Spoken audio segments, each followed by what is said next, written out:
ជំរាបសួរអាដាមលោកស្រីអ្នកម៉ាក់លោកពុកទាំងអស់បាទដែលមានកូនតូចបាទថ្ងៃនេះនាទីសុខភាពរបស់ទីសម្រាប់ជាបាលកុមារ5យើងនឹងយកប្រធានបទមួយមកនិយាយដោយសារឥឡូវនេះជារដូវក្តៅបាទចាប់ដើមហើយដើមខែរដូវក្តៅគឺពីខែ3យើងទៅរហូតដល់ខែឧសភាហ្នឹងគឺក្តៅហើយខែហ្នឹងហើយអាកាសធាតុហ្នឹងសីតុណ្ហភាពគឺចាប់ដើមក្តៅខ្លាំងចាប់ដើមក្តៅហើយពី40ទៅ43ដឺក្រេអ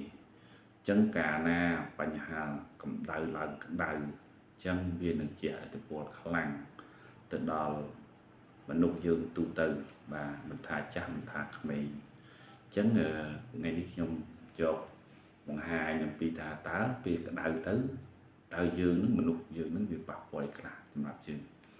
បាទអញ្ចឹងទី1យើងនិយាយពីថាជំងឺដែលបង្កឡើងដោយសារក្តៅបាទក្តៅអញ្ចឹង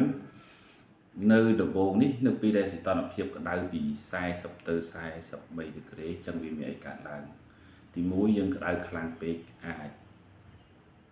មិនថាចាស់មិនថាក្មេងទេគេហៅថាក្តៅតដួលវិញទៅខ្យល់កអញ្ចឹងគាត់ចាប់ដើម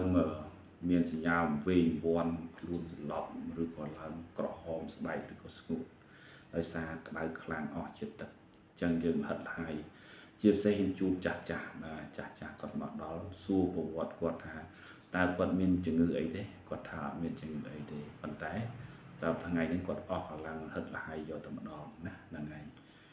នៅពេលដែលក្តៅខ្លាំងធ្វើមានការបាត់បង់ជាតិទឹកណាបាត់បង់ជាតិទឹកអញ្ចឹង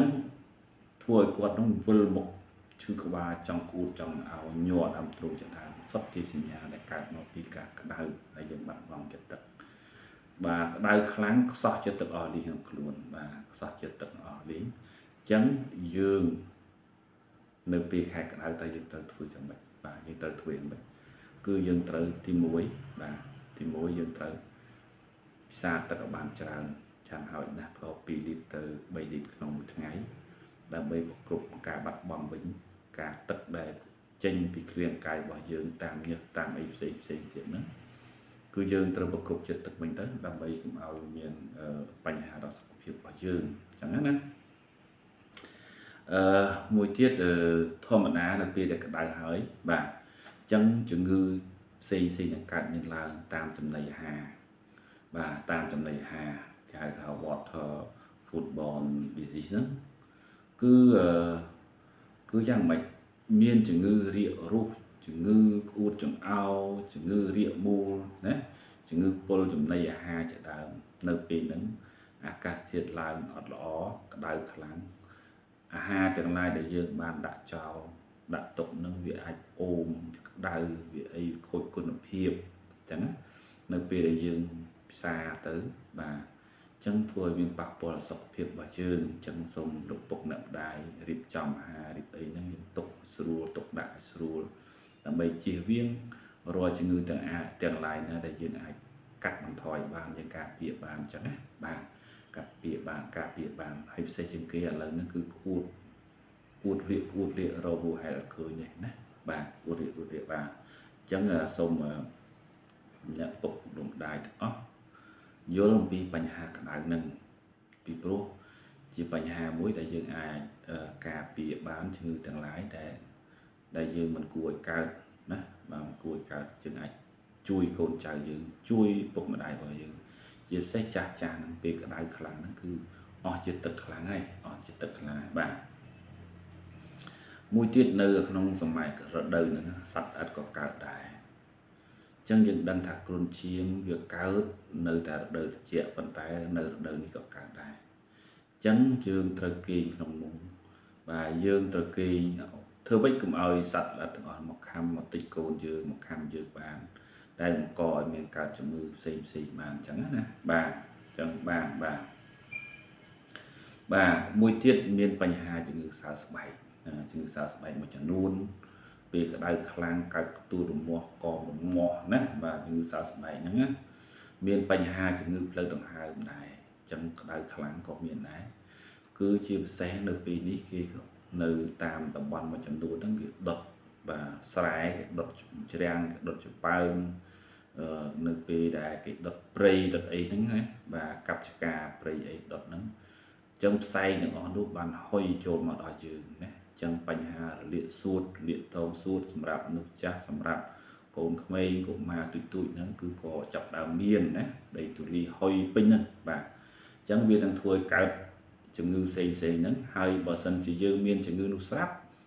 បាទវាធ្វើឲ្យយើងមានភាពធ្ងន់ធ្ងរខ្លាំងបាទធ្វើភាពធ្ងន់ធ្ងរខ្លាំងណាបាទហ្នឹងហើយ មួយទៀតបាទពិសេសមួយទៀតនៅពេលក្តៅខ្លាំងអញ្ចឹងបើយើងអាចជៀសមិនទៅចេញទៅក្រៅផ្ទះបានយើងជៀសទៅចន្លោះពីម៉ោង10ទៅដល់ម៉ោង4ល្ងាចហ្នឹងគឺក្តៅខ្លាំងណាអញ្ចឹងវាប៉ះពាល់ដល់យើងខ្លាំងអញ្ចឹងបើសិនជាយើងអាចជៀសបានជៀសប៉ុន្តែបើយើងមិនចេះជៀសមិនបានទេយើងចេញទៅក្រៅយើងពាក់មួកឬក៏យើងប្រើឆ័ត្រប្រើអីចឹងទៅណាការពារកម្ដៅកុំឲ្យវាក្តៅយើងចឹងណាបាទមួយទៀតខោអាវដែលយើងស្លៀកពាក់យើងហ្នឹងយើងប្រើខោអាវស្ដើងណាបាទស្ដើងកុំក្រាស់តើណាក្រាស់វាធ្វើឲ្យក្តៅខ្លាំងបាទ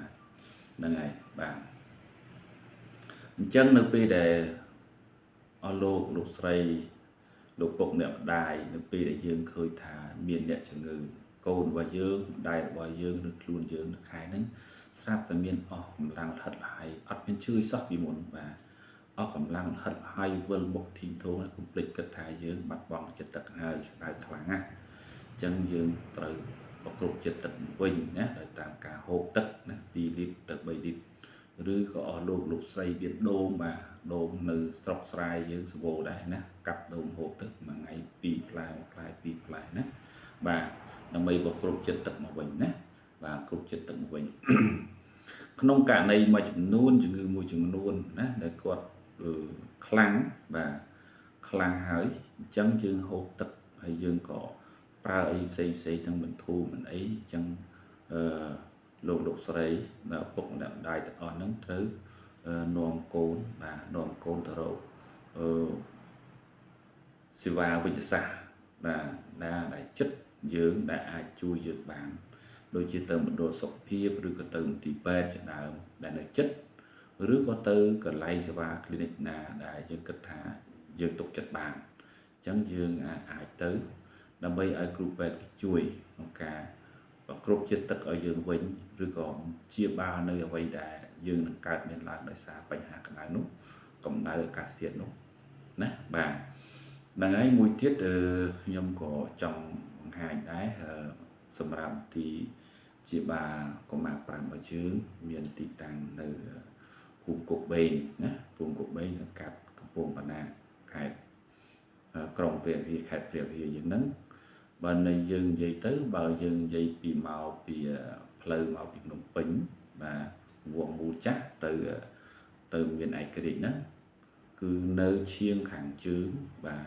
ឈៀងខាងជើងនៃសង្កាត់កំពង់បណ្ណាបានន័យថាផ្ទាល់មុខនឹងទីព័ត៌មានហ្នឹងបាទផ្ទាល់មុខទីព័ត៌មានខេត្តព្រះវិហារហ្នឹងគឺមកដល់ឃើញផ្លាកទីសម្រាប់ជាបាលកុមារ5ហើយនៅទីសម្រាប់ជាបាលកុមារ5យើងមានសេវាពិនិត្យពិគ្រោះជាបាលជំងឺ24ម៉ោងហើយយើងមានផ្នែកអង្គវិទ្យាសាស្ត្រមួយចំនួនបាទដែលមានអាចគឺមានឡាបូយើងអាចមានសមត្ថភាពក្នុងការរកជំងឺបានច្រើនមែនទែនបាទច្រើនមែនទែនលើកលែងតែបដិមេរោគទេយើងធ្វើអត់បានបាទ